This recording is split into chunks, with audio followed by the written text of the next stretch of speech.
नमस्कार, आज आपण बनवणार आहोत शिल्लक राहिलेल्या भातापासून कुरकुरे.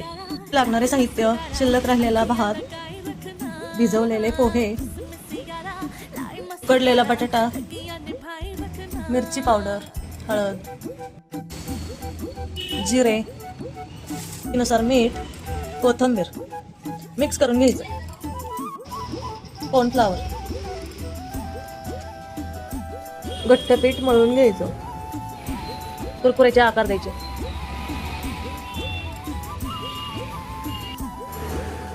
तेल गरम करून कुरकुरे तळून घ्यायचे.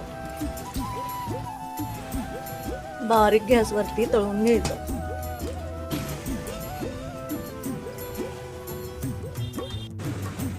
चला, झालं तयार शिल्लक राहिलेल्या भातापासून कुरकुरे. आवडलं तर लाईक करा, सबस्क्राईब करा. धन्यवाद.